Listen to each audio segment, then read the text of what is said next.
Bismillahirrahmanirrahim. Assalamualaikum warahmatullahi wabarakatuh dan salam sejahtera kepada penonton dan friends yang berada dalam talian sekarang ni. Okey, hari ini sebagaimana yang telah dijadualkan, kita akan bersiar langsung berkenaan satu topik yang agak menarik menerusi webinar progresif bersama yang kali ni kita brandkan sebagai versi keluarga. Jadi tetamu yang kita undang pada kali ini memang tidak asing lagi dalam hidup saya, iaitu ayahanda saya, Dr. Haji Shahrum bin Nordin. Selamat datang ayahandaku. Okey, selamat datang. Assalamualaikum warahmatullahi wabarakatuh. Terima kasih kerana menjemput saya dalam sesi ini dan kita akan sama-sama berkongsi apa-apa pengalaman yang mungkin boleh membantu pihak-pihak lain di luar sana. Okey, insya-Allah. Jadi suka seperti biasa sebelum kita mulakan dengan topik kita pada hari ini, suka untuk saya memperkenalkanlah panel kita seperti biasa. Kita cuba memperkenalkan latar belakang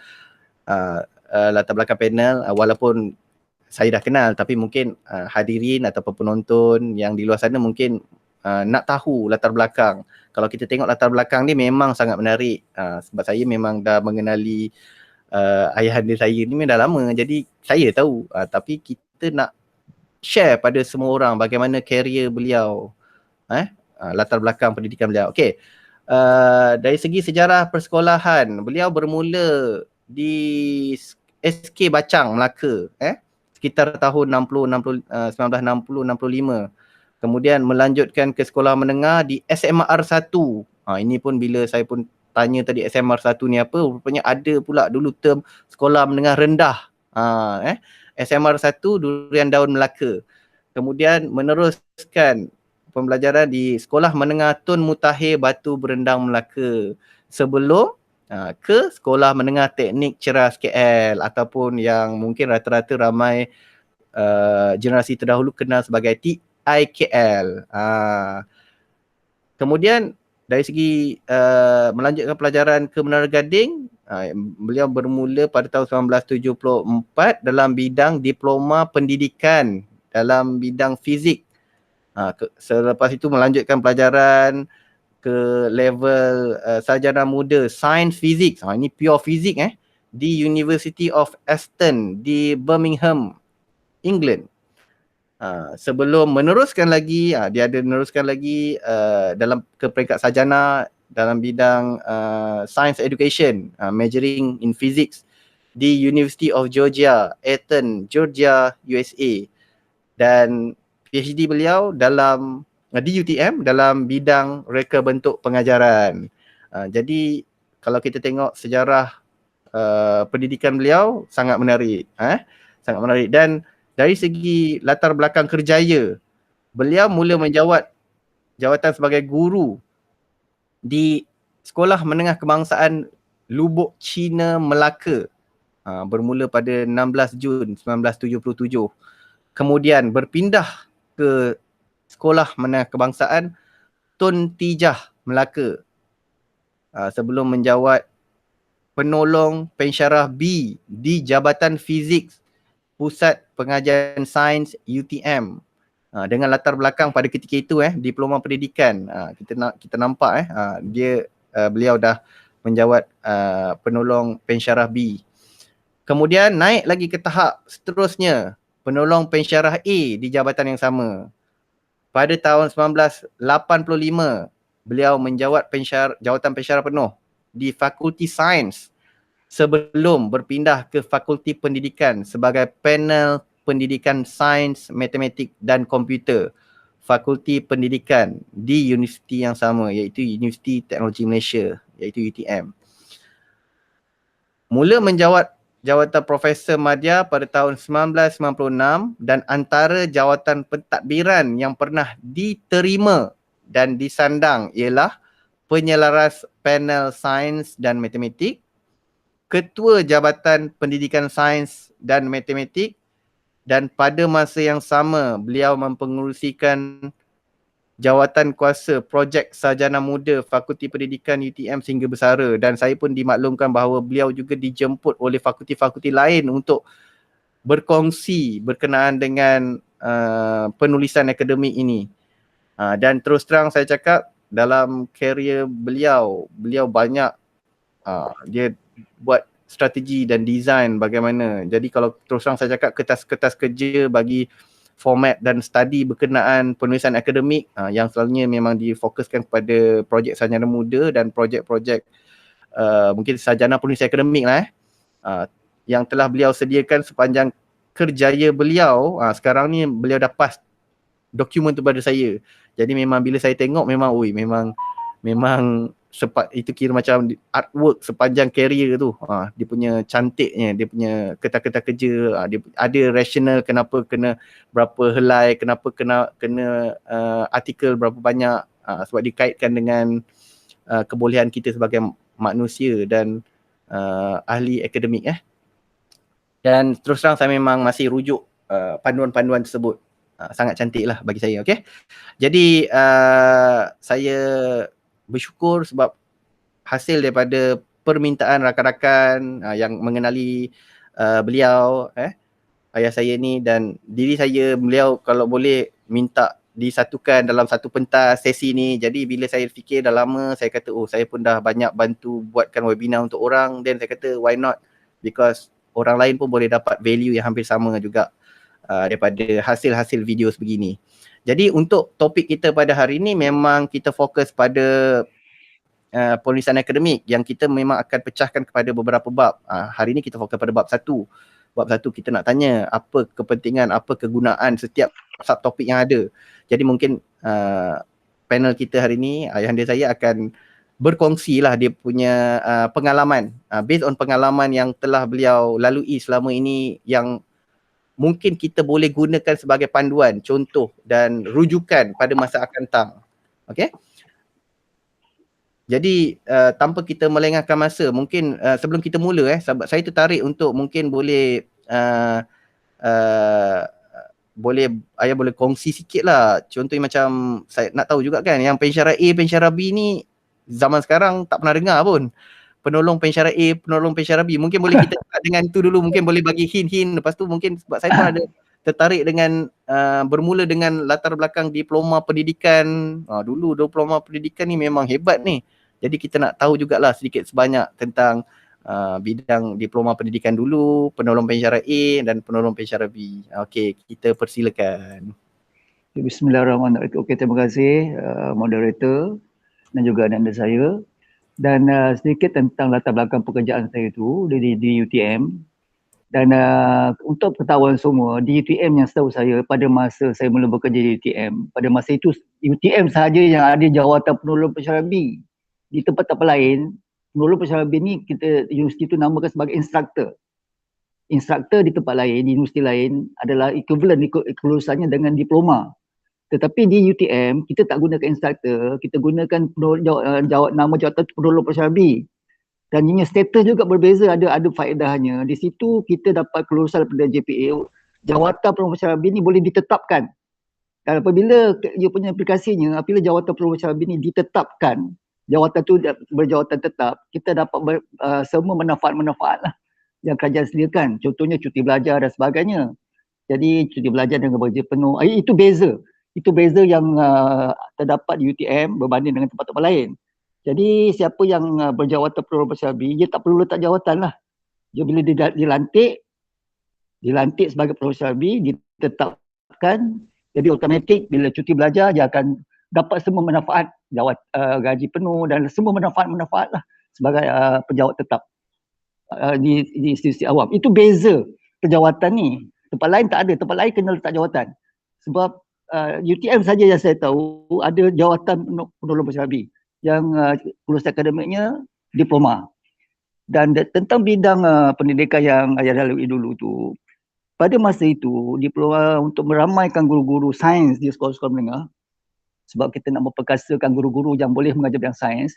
UTM salah satu daripada universiti selain daripada UPM yang menyahut cabaran itu. Jadi pada mulanya sebelum kita ada peringkat ijazah muda, sarjana muda, kita bermula dengan diploma. Dan di UTM kita ada 3 bidang utama, fizik, kimia dan matematik. Diploma pendidikan, kita namakan diploma tu diploma pendidikan. Subjeknya subjek fizik, kimia, matematik lah. Dengan hanya beberapa mata-mata pelajaran pendidikan. Tetapi core-nya, terasnya adalah mata-mata pelajaran sains itu sendiri. Dan sebagaimana yang saya buat tu, fizik memang boleh katakan lebih daripada 2/3 tu memang fizik lah. Kita punya dalam kurikulum tu. Pendidikan hanya mungkin tak sampai 1/3 pun daripada kurikulum. Memang kebanyakan fizik lah, fizik. Jadi itu beza. Jadi bila kita cakap diploma pendidikan, bukan maknanya sebahagian besar daripada kurikulum tu pendidikan, bukan. Diploma pendidikan fizik, kita namakan diploma pendidikan fizik, memang majoriti kurikulumnya adalah, kreditnya adalah fizik. Jadi kita jangan kelirukan dengan kita nama diploma tu diploma pendidikan. Kita nama diploma pendidikan dan kurungan fizik. Jadi maknanya major, kita punya teras kita adalah, kekuatan kita adalah fizik itu sendiri. Itu sedikit gambaran tentang diploma pendidikan fizik tu dan juga jawatan yang terdapat yang ditawarkan di UTM. Jadi yang ada jawatan penolong bersyariah pun sama. Di UTM sahaja yang gunakan istilah penolong bersyariah.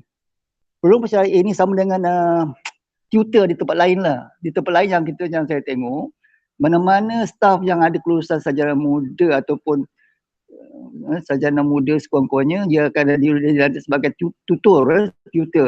Tetapi di UTM kita tak gunakan istilah tutor. Di UTM untuk mendapat faedah yang sama macam tadi, boleh dilantik, berjawatan tetap dan sebagainya, dapat faedah-faedah, kita gunakan istilah penolong bersyariah.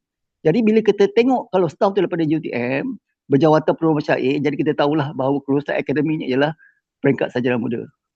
Faedahnya ialah mendapat semua faedah-faedah yang terdapat dalam peruntukan kerajaan.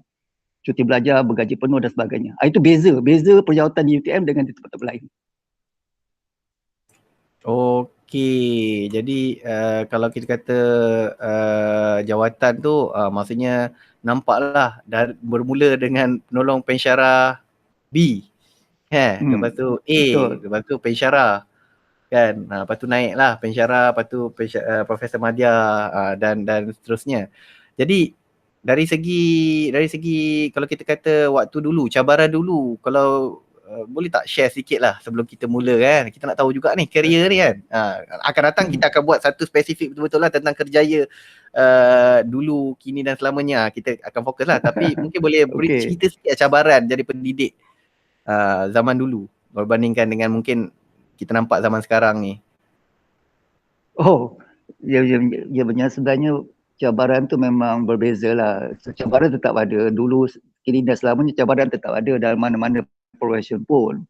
Tapi kita pada masa dahulu, bila kita kata kebanyakannya cabaran itu, yang pertama, kita dapati kebanyakannya yang melibatkan diri dalam bidang pendidikan ini khususnya memang rata-rata kita memang betul-betul nak terlibat di dalam bidang itu sendiri, bukan yang terpaksa, bukan terpaksa. Kebanyakannya kalau kita tanya memang dia minat, dia cikgu dan sebagainya. Sebab itu kita dapati dulu-dululah zaman ayah dulu tu, kita dapati kawan-kawan kita tu segala susah payah kita hadapi dalam proses pengajaran, pembelajaran tu, pengajaran di sekolah pun kita tak adalah banyak sangat apa-apa berkerenah dan sebagainya. Kita akan usaha atasi apa-apa masalah demi mencampaikan tanggungjawab kita kepada pelajar. Kekurangan kita tetap ada, di mana-mana ada kekurangan. Tetapi kita berusaha untuk mengatasi kekurangan itu dengan cuba mempelbagaikanlah, terutama dari segi pengajaran kita pada pelajar tu. Kita cuba usaha mempelbagaikan sebenarnya. Kita cuba mencari solution. Bagaimana kita boleh membantu. Keywordnya membantu. Bagaimana kita boleh membantu pelajar kita. Asasnya daripada itu ialah kita semua mesti berminat kepada profesi yang kita pilih ni. Itu beza. Tetapi sekarang ni kita tak pasti adakah yang terlibat dalam bidang pendidikan betul-betul mereka nak cuba berminat dalam bidang ni. Dalam bidang profesi ni kita tak pasti. Kena buat satu kajian khusus. Apakah yang memohon jawatan ni betul-betul dia faham profesi ni apa, dan ataupun sebab ini sebagai pilihan terakhir, kita tak pasti. Tapi pada masa dahulu itu beza. Kalau kita tanya pun memang dia minat. Pernah kita tanya ayah temuduga, anda pernah yang jadi qualified doctor pun. Bukan diploma sains, yang dah ada degree medical perubatan, dia nak jadi cikgu. Jadi maknanya pada itu nilai yang kita kena yang kita dapati. Dulu kebanyakannya memang masuk bidang pendidikan memang betul-betul nak jadi cikgu. Bukan terpaksa jadi cikgu. Tapi sekarang ni kita nampaknya macam guru itu sebagai satu pilihan terakhir untuk dapatkan kerja. Itu perbezaan nilai lah yang kita dah lihat apa yang terjadi sekarang. Dan akhirnya masalah tu akan berlanjutan sampai ke sekolah lah. Sampai ke sekolah. Sebab yang ke sekolah tu kita dapati ada sebahagiannya yang bukan sebab dia berminat dalam forensik itu, tetapi sebab tiada, itu adalah pilihan yang ada. Jadi bila itu pilihan yang ada, kita boleh jangkakan lah bagaimana dia punya hasil kerja apabila berhadapan dengan dalam bilik darjah dengan murid-murid.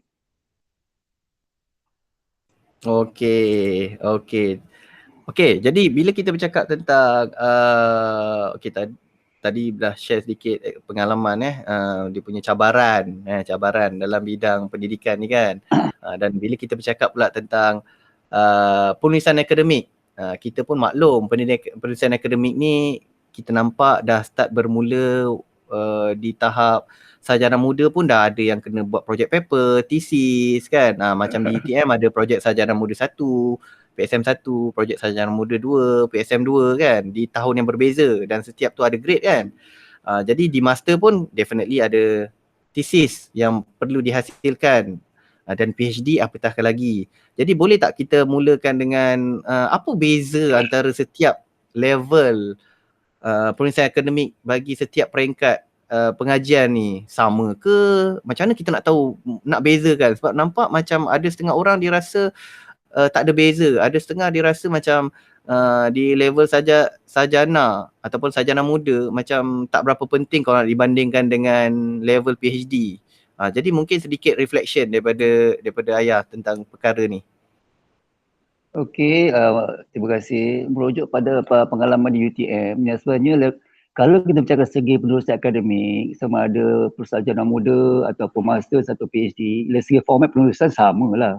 Cuma ke depth, ia punya in-depth penyelidikan berbeza.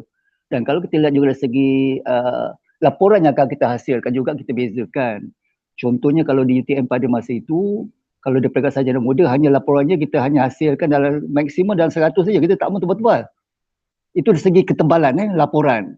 Di peringkat sarjana dia 150, di peringkat ataupun di peringkat sarjana dalam kalau di peringkat sarjana dan 200 muka surat dan di peringkat PhD 300 muka surat. Itu dari segi ketebalan laporan, dari segi ketebalan laporan. Dari segi kredit juga berbeza. Kalau kita di UTM dulu, kita ada 2 tahun pengajian. Di peringkat tahun 3 dan tahun 4 lah. Tahun 3 dua kredit itu hadir wajib. Kreditnya dua kredit hadir wajib.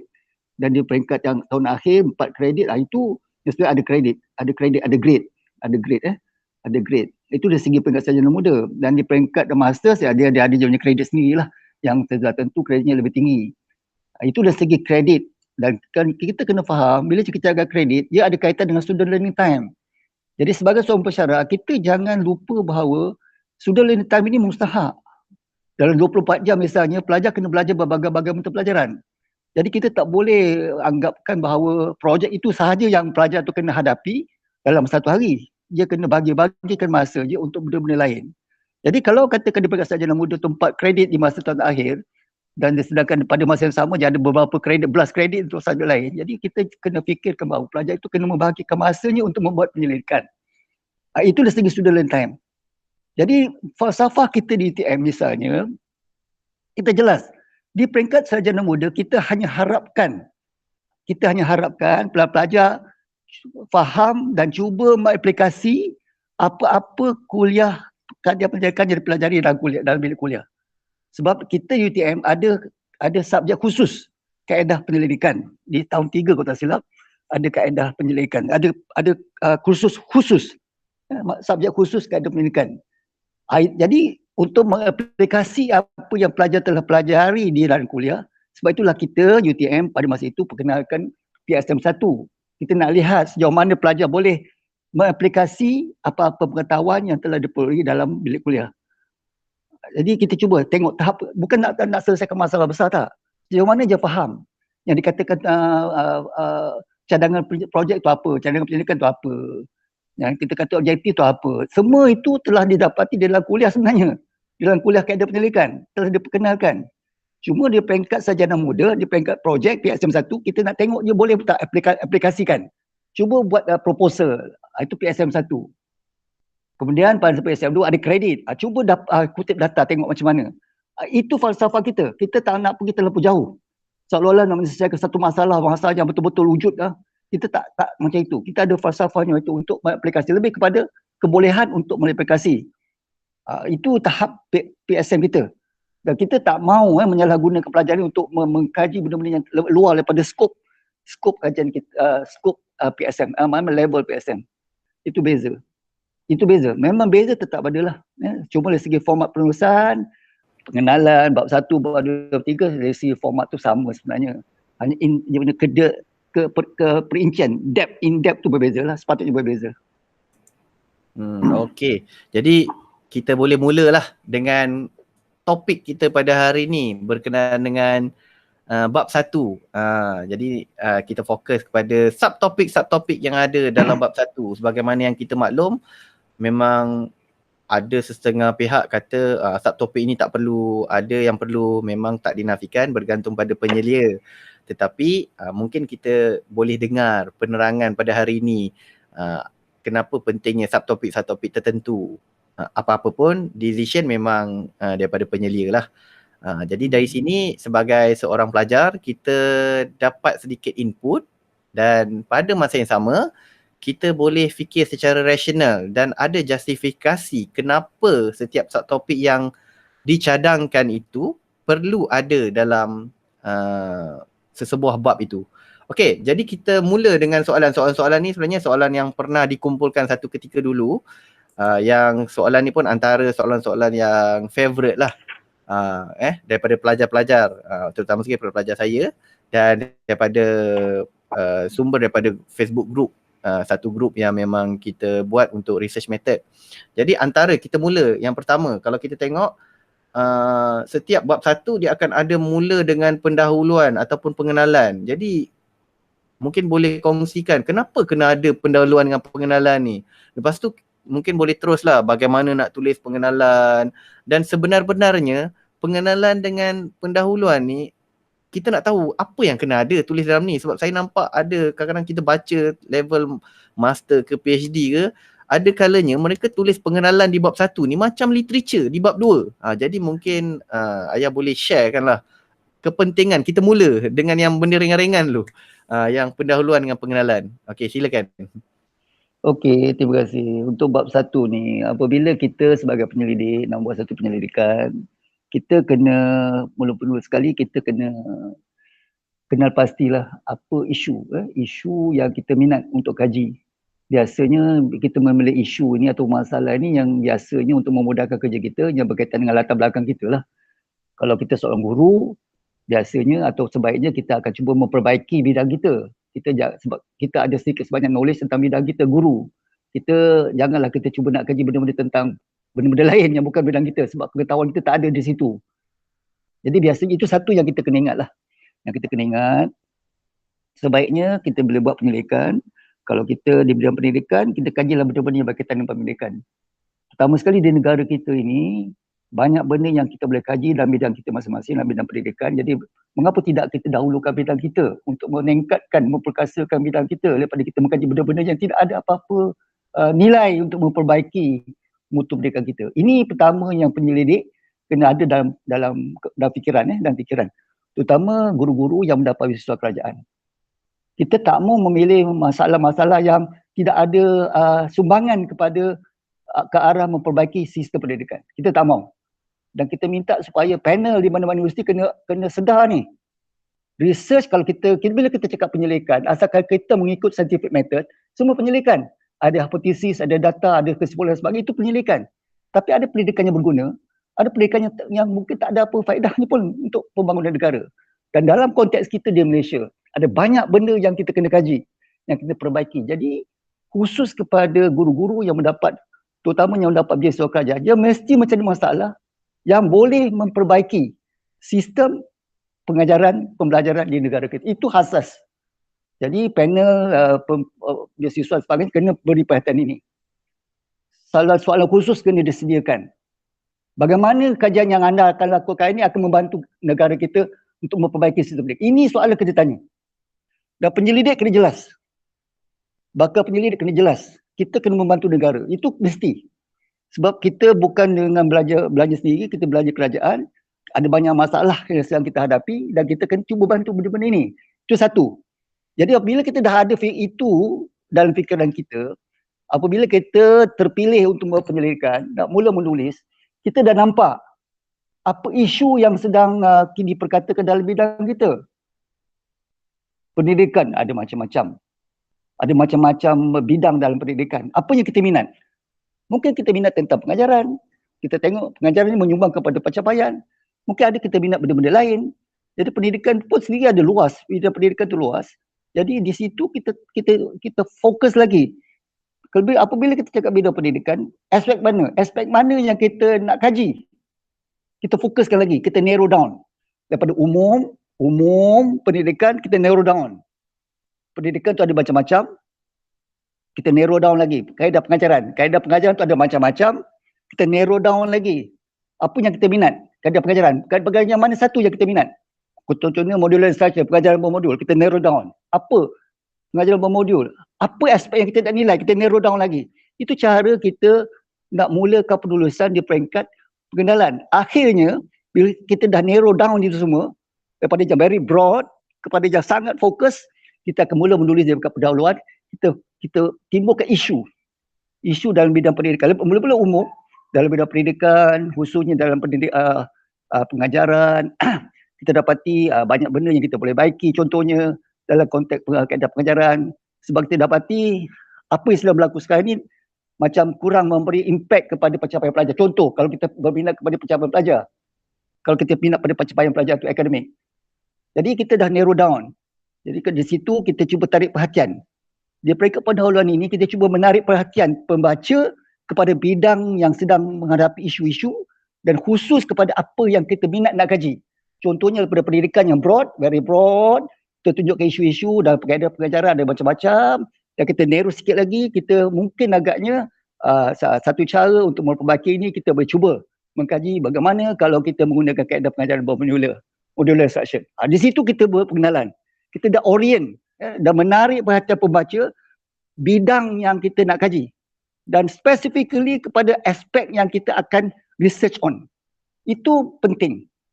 Itu penting untuk menyediakan pemikiran pembaca kepada bidang yang kita akan research on dan yang akan aspek yang akan kita kaji.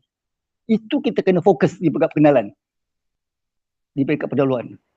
Okey. Jadi bagaimana pula pandangan dengan sesetengah penyelidik yang terus masukkan literature, banyak literature dekat pendahuluan? Jadi pandangan tu macam mana pula? Ya, sebenarnya benda ini dia kena, literature ada tempatnya tersendiri yang kita kena betul-betul critically kena baca dan nilai bagaimana literature tu serta penulisan berkaitan kajian kita. Di peringkat pendahuluan ni sebenarnya kita tak nak ke situ dulu. Kita hanya nak menyediakan pemikiran pembaca kepada, nak beritahu kita apa isu yang sedang berlegar sekarang. Yang orang sedang perkatakan sekarang ni. Tentang, contohnya pendidikan, banyak orang, kita cikgu, kita kan tentu berminat dengan bidang kaedah pengajaran. So, kita di situ. Kita cakap secara umum saja. Tak perlu detail-detail. Ambil beberapa quotation saja. Tak perlu detail. Kita hanya nak tunjukkan isu. Apa isu? Di sini kita tunjukkan isu yang sedang berlegar. Dan apakah agaknya cara yang mungkin kita boleh cuba. Itu saja. Literature detail bukan di sini. Bukan di peringkat pendahuluan. Itu akan kita bincang critically di peringkat bab-bab lain. Literature serta penulisan. Dia ada bab yang tersendiri. Itu beza. Kita hanya nak tunjukkan isu. Nak orient. Nak menarik perhatian pelajar kepada bidang apa yang kita nak kaji. Itu ia punya fungsi pendahuluan. Okey. Jadi kalau ada yang buat pendahuluan ni sampai 7 perenggan tu macam mana pula? Itu yang sebenarnya di peringkat pendahuluan ni tak perlu macam itu. Kalau dia pandai menggunakan bahasa, dia kalau gunakan bahasa, walaupun bahasa tu bahasa yang mudah, dia pandai berbahasa, tak perlu sampai pendahuluan sampai 7-8 muka surat, tak perlu.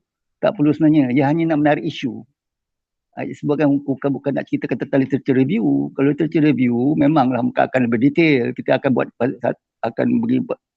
compare dan kontras sebagainya. Di sini tak perlu sampai begitu panjang lah sebenarnya. tak perlu sebenarnya, tak perlu. Kita Okey. hanya nak menarik perhatian, nak beritahu isu dan apa agaknya yang kita boleh cadang. Cuba cadang lah dan kita kaji. Kesan. Okey, Tak perlu. jadi kita dah dengar sedikit tentang latar belakang ataupun kita dah dengar sedikit penerangan berkenaan pengenalan pendahuluan ni. Jadi semua hopefully dapat maklum perkara tu. Okey, kita teruskan dengan subtopik yang seterusnya. Kadang-kadang berkenaan dengan latar belakang bagi permasalahan kajian ataupun kadang-kadang dia nyatakan penyataan masalah. Jadi macam mana pula kepentingan subtopik ini? Dan apa sebenarnya elemen yang sangat penting dalam subtopik ini? Yang selalunya kita dengar banyak pembaca kata subtopik ni paling penting, penyataan masalah ni kalau tak dapat nak highlight masalah memang research tu tak ada value lah. So macam mana tu? Okey, silakan. Okey, terima kasih moderator. Jadi sebenarnya tulu pertesanan yang ada peringkat awal, kita ada peringkat ijazah tinggi, terutamanya ada peringkat sarjana dan masters. Bab satu ini memang sangat kritikal lah. Biasanya panel-panel yang kritikal akan terus berhentikan saja dia punya oral kalau dia peringkat bab satu ini memang foundation yang tak cukup kukuh. Jadi pada bakal-bakal penyelidik dia terutama masters yang full thesis dan PhD, ia kena faham bab satu ini adalah foundation. Dia mesti ada asas yang kukuh sebelum kita luluskan dia untuk meneruskan penyelidikan. Kalau tidak kita akan nasihat supaya baiki bab satu ini dapat ke asas yang kukuh sebelum kita boleh benarkan dia meneruskan penyelidikan. Itu asas. Itu semua bakal penyelidik kena faham lah. Kita kena faham. Dia kena clear. Dia kena clear. Mesti faham apa nak kaji dan mesti ada sedikit maklumat tentang benda yang nak kaji. Itu mesti. Kalau tidak, nanti kita akan ada banyak masalah seterusnya. Itu yang sepatutnya saya katakan awal tadi. Dan apabila selepas pengenalan, biasanya kita akan ada bahagian tentang latar belakang ataupun kita namakan latar belakang masalah. Jadi di sini nanti di bahagian ini biasanya penyelidik ataupun bakal penyelidik akan melaporkanlah apa-apa masalah yang sedang berlaku. Contohnya kita kata dari segi kaedah pengajaran. Kita tunjukkan beberapa laporan-laporan yang menunjukkan prestasi yang mungkin kurang memberangsangkan. Tunjuk contoh. Dengan menggunakan kaedah pengajaran semasa, apa-apa kaedah yang pernah digunakan sekarang ini, inilah prestasi yang kita hasilkan. Walaupun sekolah asrama penuh, kita dapati prestasi pelajar-pelajar, kita tengok dalam beberapa tahun, memang tidak ada banyak berbeza. Yang berbeza hanya kalau kita lihat antara segi sekolah asrama penuh dengan sekolah biasa memang berbeza. Tapi dari segi sekolah itu sendiri, kita tengok tidak ada apa beza. Jadi kita tengok, kita suspek lah ada satu benda yang agaknya tidak membantu supaya meningkatkan lagi kecilmangan pelajar ni dalam mata-mata pelajaran tertentu. Itu dia. Jadi kita tunjukkan angka-angka tertentu untuk convince pembaca bahawa memang wujud masalah dalam bidang kaedah pengajaran misalnya. Dengan guna kaedah pengajaran semasa memang tak ada apa-apa kesan. Inilah setiap kita jangkakan keputusan setiap tahun. Walaupun sampelnya berbeza, keputusan yang sama. Keputusan yang dia boleh sama. Jadi something wrong somewhere lah. Kalau katakan pelajar tu pelajar yang agaknya cemerlang, tahun yang kedua tu pelajar cemerlang, sepatutnya kita jangkakan keputusan jadi lebih baik. Tetapi kalau kita dapati keputusan sama, kita jangkakan bahawa kaedah yang digunakan guru tu mungkin agaknya ada kurang sesuai. Jadi di sini kita perlu tunjukkan data-data. Data-data yang menyumbang kepada masalah yang kita nak kaji. Tunjukkan apa-apa masalah-masalah tu, apa-apa masalah-masalah yang berkaitan, yang ada kaitan dengan aspek atau area yang kita kaji, kita tunjuk. Punca-punca masalah tu kita tunjuk. Supaya dengan laporan-laporan itu akan meyakinkan. Akhirnya kalau orang baca bagian ini, orang akan kata, memang betul lah. Si A ni patut kaji benda ni. Sebab kita dapati selama ni memang ada banyak masalah dalam pengajaran ni. Kita dapati pelajar pun sama aja selama ni. Macam tu. Akhirnya kita harap pembaca akan membuat kesimpulan macam tu. Memang ada masalah. Jadi di sini kita tunjuk masalah. Apa masalahnya? Kita kata ini tak betul. Apa masalahnya? Tunjukkan data-data tu. Fakta-faktanya kita kena tunjuk. Ini berbeza dengan literature nanti. Literature satu benda lain. Ini fakta. Fakta yang boleh convince pembaca bahawa penyelidikan satu penyelidikan perlu dilakukan dalam bidang yang diminati oleh penyelidik. Itu beza. Jadi ini yang kita kata, ini sangat kritikal. Penyelidik kena buktikan bahawa memang ada masalah dalam bidang ini dikaji. Kalau dia gagal untuk membuktikan bahawa ada masalah, memang kita tak benarkan lah. Kita tak nak lah tu tahu kita buat kaji suka-suka, tak boleh. Terutama yang dapat beasiswa kerajaan ni tak boleh suka. Kita mesti boleh meyakinkan panel bahawa memang satu kajian perlu dilakukan dalam bidang yang hendak dikaji. Ini beza, ini pentingnya latar belakang masalah. Okey, bila bercakap tentang masalah dalam subtopik penyataan masalah ni, adakah perlu meletakkan semua masalah tu di subtopik ataupun hanya fokus pada masalah yang ingin dikaji? Sebab ada sesetengah penyelidik yang kita nampak diletakkan banyak betul masalah dekat situ. Jadi kita pun tak nampak pun sebenarnya you nak buat research pasal apa. Sebab masalah tu lalu banyak. Jadi macam mana tu? Jadi mula-mula sebenarnya kalau kita nak lebih senang orang faham, mula-mula selepas pendahuluan kita akan ada satu subtopik latar belakang masalah. Di latar belakang masalah tu kan tunjukkan berbagai-bagai masalah yang berkaitan dengan bidang yang kita nak kaji. Macam-macam lah, ada macam-macam masalah. Sebaiknya kita fokus pada benda-benda yang kita kaji lah, sebaiknya macam itulah yang kita cuba. Itu di bahagian latar belakang masalah. Dan seterusnya kita akan sebaiknya dalam banyak-banyak masalah tu apa sebenarnya, aspek mana, masalah mana sebenarnya kita nak kaji. Di situlah akan kita wujudkan lagi untuk mudahkan pemahaman pembaca. Di situlah kita akan wujudkan satu lagi subtopik, penyataan masalah. Dalam banyak-banyak masalah, fakta-fakta kita tunjuk dalam latar belakang masalah, kita pilih satu yang kita minat nak kaji. Kita tak nak selesaikan semua, kita satu persatu minat kita nak kaji dan kita akan wujudkan satu subtopik lain yang kita nama sebagai pernyataan masalah. Itu dia. Jadi di situ nanti bila pembaca baca dia jelaslah, ada banyak masalah. Memang patut kajian dia buat, tetapi si A ni hanya nak kaji benda ini. Benda inilah yang kita akan tulis dalam pernyataan masalah. Okey, jadi maksudnya di situ selepas subtopik pendahuluan pengenalan, dia akan ada satu subtopik, cadangannya adalah satu subtopik latar belakang masalah. Kemudian baru masuk satu lagi subtopik penyataan masalah. Betul ke macam tu? Betul. Okey, jadi maksudnya jadi lebih fokus lah dia dari satu benda yang luas, dia makin fokus. Okey, dan bila bercakap tentang penyataan masalah, dia memang perlu bercakap dari segi fakta. Bukan fakta, mungkin daripada laporan-laporan tertentu. Begitu ke?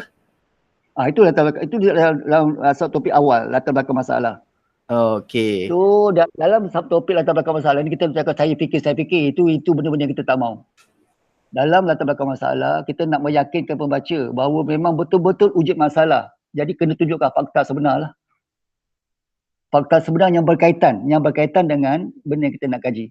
Contohnya pencapaian pelajar, memang ada berkaitan dengan kaedah pengajaran kan, dan juga benda-benda lain. Jadi kita nak akan kaji bagaimana kaedah pengajaran yang berbeza ni boleh kaitkan, boleh ada kaitan dengan pencapaian contoh. Jadi kita tunjukkan pencapaian lah. Mungkin juga ada kaitan kaedah pengajaran ni ada kaitan dengan sikap. So kita tunjuk kalau ada kajian berkaitan dengan sikap pelajar dalam mata-mata pelajaran tertentu, kita tunjuk fakta hasil kajian yang menunjukkan memang ada masalah ni, Pelajar tak minat fizik, mengapa? Pencapaian fizik lemah, mengapa? Orang katanya mengapa ni selama ni macam ini juga? Tak ada cara lain ke? Apa kaedah yang cikgu gunakan ni? Sekian tahun sekolah baik pun macam ni juga. Sekolah ni lagi sekolah lemah. Itu maksud dia. Dia. Jadi dari segi kalau kalau saya macam Nizam nampak sekarang ni latar belakang masalah ni, kalau penyelidik dia letak literature di sini, macam mana? Literature sebenarnya kita tak galak ke situ. Sebenarnya literature ni kita di literature ni sebenarnya kalau kita kata macam bab 2 contohnya, ada memang khusus tentang literature. Jadi latar belakang masalah ni bukan literature. Latar belakang masalah ni masalah. Apa masalah yang telah berlaku dan sedang berlaku yang kita nak kena tunjukkan untuk meyakinkan pembaca bahawa perlu satu kajian. Kita nak akhirnya perlu satu kajian dilakukan. Macam mana kita nak sampai orang berkata itu? Kita mesti tunjukkan masalah yang sedang berlaku dan yang telah berlaku. Tetapi kalau kita kata literature tak kata masalah. Literature hanya melaporkan apa yang kajian tu laku, yang dah hasil kajian. Dia tak cakap masalah biasanya. Kita tak nak, itu bukan literature. Ini masalah. Masalah-masalah yang telah dah sudah berlaku. Sehingga kan yang saya kata tadi, pembaca akan buat kesimpulan, oh memang ada banyak masalah. Patut kajian dilakukan. Macam itu. Jadi di sini bukan literature. Di sini masalah yang berfakta. Kita mesti fakta. Bukan saya fikir itu tak mau. Fakta. Ini tunjuk faktanya ataupun kajiannya yang menunjukkan masalah. Sehingga perlu satu kajian. Ini beza. Ini beza. Kita kata masalah. Jadi tunjukkan apa masalahnya. Jadi kita kalau contohnya kalau kita temu duga pelajar nak buat master PhD, awak nak kaji apa? Kita akan tanyalah, awak nak kaji apa masalah dia? Jadi bila jawapan pelajar tu bila kita tanya apa masalahnya? Awak nak kaji ni? Jawapan dia kalau kita terima, jawapan itu mesti tulis dalam latar belakang masalah. Kalau kita terima, setuju dengan jawapan pelajar yang nak buat research tu, itu jawapan itu akan tulis dekat latar belakang masalah. Kita tak tanya siapa buat ni, siapa buat tu, itu literature. Kita tanya apa masalahnya. Awak nak buat benda ni, apa masalahnya? Macam mana je ni, apa yang sedang berlaku ni, yang awak nak kaji benda ni. Kita tanya macam itulah bahasa mudahnya. Dia pun jawab dah. Jawapan itu, fakta yang diberikan itu yang kita tulis di bahagian latar belakang masalah. Itu beza. Kita tak tanya siapa buat kajian ni, siapa buat kajian tu, apa hasil. Itu adalah literature. Apa pendapat awak? Itu literature. Tapi kita tak tanya tu. Dia bahkan latar belakang masalah. Kita tak tanya soalan tu. Kita tanya apa masalah. Mengapa? Bukan berbeza. Itu dia. Okay. Jadi berkenaan dengan masalah ni pula, macam mana seseorang penyelidik atau penyelidik ni, dia nak tahu masalah tu. Sumber-sumber masalah tu boleh kita tahu dia dapat dari mana? Okey. Biasanya kalau penyelidik, misalnya cikgu-cikgu yang memang dia mengikut perkembangan, contohnya cikgu lah, kita ambil bidang kita, pendidikan, cikgu. Biasa kalau cikgu-cikgu yang betul yang ambil tahu lah, yang ambil tahu tentang perkembangan pendidikan ni, dia akan nak baca benda-benda masalah daripada laporan-laporan, daripada laporan-laporan daripada agensi kerajaan lah, kementerian. Tentang laporan-laporan ni akan keluarkan contoh yang mudah. Setiap tahun kita akan dapat analisis keputusan SPM contohnya, analisis keputusan STPM misalnya. Itulah pada lembaga peperiksaan memang ada. Dekat Jabatan Pendidikan, dekat kementerian-kementerian memang kita boleh dapat benda-benda macam ni. Itu contoh-contoh sumber, sumber di mana kita boleh tengok apa masalah yang sedang berlaku. Contohnya kalau kita nak kaji kaedah pengajaran, modular, contohnya macam ayah kaji dulu kaedah modularisation. Kita minat, pertama penyelidik tu minat nak kaji benda ni, bidang ni. Jadi kita cuba kaitkan sumbangan kaedah pengajaran yang itu dengan pencapaian. Kita tunjukkanlah. Selama ini dengan kaedah yang sedia ada yang cikgu-cikgu gunakan, inilah hasil. So kita tunjukkanlah. Dalam bahagian latar masalah segala keputusan-keputusan peperiksaan yang ada. Yang kita boleh dapat daripada Jabatan Pendidikan, daripada mana-mana agensi kerajaan. Itu faktanya, sumbernya kita boleh dapat. Benda-benda ni kita boleh dapat. Kita boleh dapat. Fakta-fakta yang ada kaitan langsung dengan aspek yang kita nak kaji. Boleh dapat. Boleh dapat. Okey, jadi maksudnya kita perlu dapatkan laporan-laporan rasmi lah ni. Betul. Yang boleh declare itu sebagai masalah. Betul. Okey, kita teruskan lagi. Subtopik seterusnya. Dia masuk kalau tak silap ialah matlamat kajian. Jadi ada orang kata matlamat kajian ni tak perlu ada. Ada orang kata matlamat kajian dengan objektif kajian ni sama. Jadi boleh tak kita sekali jalan matlamat kajian, apa pentingnya matlamat kajian, bagaimana nak tulis, kemudian sebab ada matlamat kajian, ada penyelidik ditulis matlamat kajian sampai 3, 4, 5 perenggan. Dia masukkan pula literature, tahulah dia buat level tinggi, tapi dia masukkan pula literature. Ada pula penyelia yang suruh masukkan literature, memberitahu bahawa matlamat tu penting. Jadi macam mana kita nak reflect dengan subtopik matlamat kajian, dan apa beza di antara matlamat kajian dengan objektif kajian? Okey.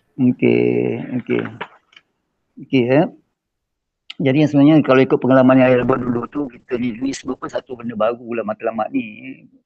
Yang kita buat dulu-dulu ni kita tak jumpa pun dalam laporan tu ada matlamat. Tapi itu tidak bermakna salah lah kalau ada mana-mana penyelia ataupun penyelidik nak letakkan dalam laporan itu matlamat.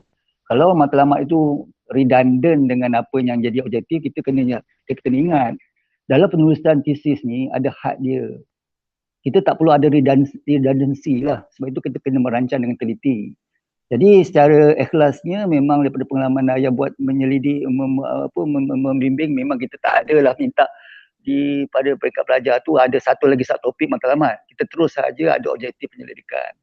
Kita ada objektif penyelidikan. Matlamat tu memang tak ada, tapi ayah tak tahu sama ada benda tu perlu, sebab dalam apa-apa yang ayah baca ni pun tak ada dia nyetuk je jatuh ke situ apa dia punya matlamat. Tak tahu lah kalau dokumen yang terkini ada matlamat. Yang ada kita ada objektif saja. Matlamat tak ada. Sebab kita tak nak benda tu redundant. Kita tak mau. Redundant dan objektif kajian.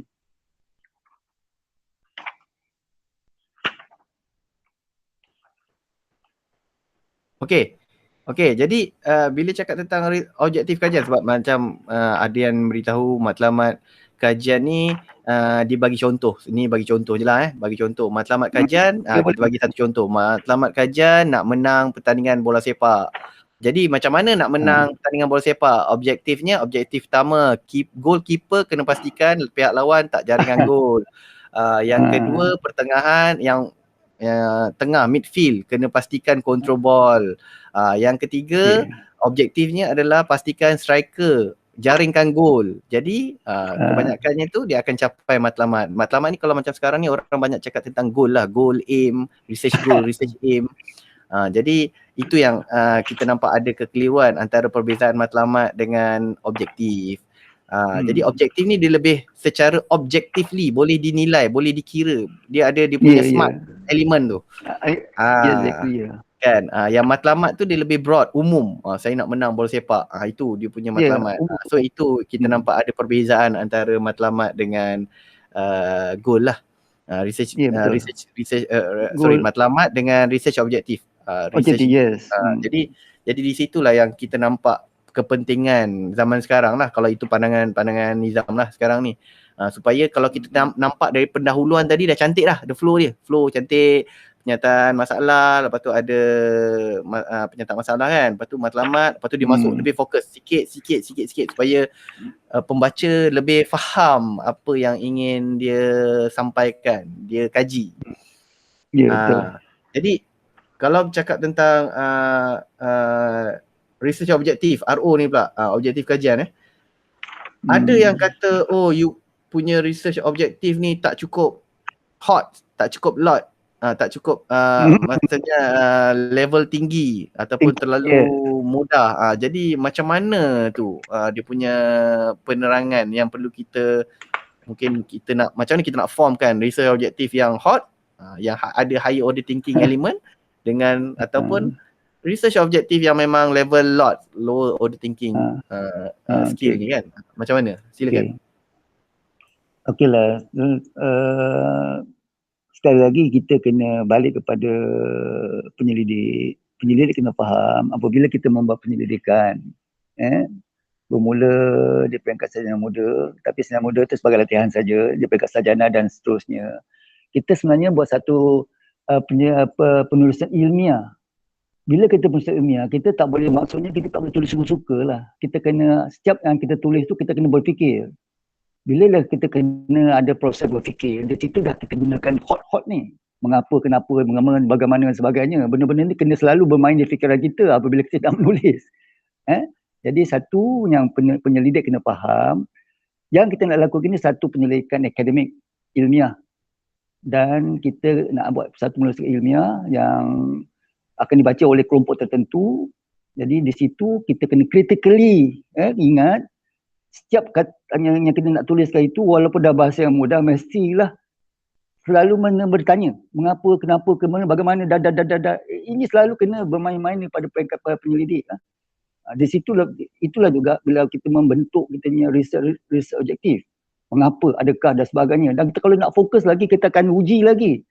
Kita suka-suka. Kita cakap adakah perbezaan antara ini. Kita tak tahu adakah significantly berbeza. Itulah lagi kritikal. Kita tak nak tengok berbeza saja. Satu pun berbeza tapi tak signifikan. Tak ada guna, tak ada faedah kita buat kajian macam ini. Adakah at least significantly different. Itu lagi kita nak tahu. Sebab terutama kalau kita melibatkan kajian yang akan melibatkan implikasi kewangan yang besar. Kalau kita nak applykan kepada pembangunan negara. Jadi kajian-kajian kita tak boleh kita berdasarkan adakah terdapat perbezaan yang berbeza dalam kaedah A dengan B. Kita tak mahu tu bahaya. Kalau dia satu pun beza, kita tak mahu ni. Kita akan kata adakah terdapat perbezaan yang signifikan. Itu kritikal tu. Terutama kalau kita nak akan berancang, kerajaan akan ambil hasil kajian kita ni nak gunakan dalam penambahbaikan sistem pendidikan, akan melibatkan wang yang besar. So kita kena hati-hati dalam pembentukan sistem penyelidikan. Supaya nanti apabila dilaksanakan di peringkat pelaksanaan untuk memperbarui sistem, kita tak akan melaburkan wang tanpa ada kesan yang baik. Di situ kita kena betul-betul lah, kena gunakan hot di situ, kena berhati-hati dalam pembentukan kita punya objektif penyelidikan. Sebab itu kita sekurang-kurangnya dari segi statistik walaupun kita tak dah sepatutnya tepat apa yang kita statistikkan, sekurang-kurangnya itu lebih baik daripada kita kata kaedah A lebih baik daripada kaedah B, kaedah C ada. Itu kita tak boleh, itu bahaya. Kita tak mahu benda-benda macam ni. Kita tak boleh pegang ni. Bahaya. Terutama kalau kita nak laksanakan sistem pendidikan yang melibatkan wang yang besar. Kita kena at least ada rujukan. Dia berbeza tu macam mana? Bersignifikan level mana? Itu yang sebenarnya bila kita bertanya itu sebenarnya sudah mengaplikasikan hot di dalam kerja-kerja kita.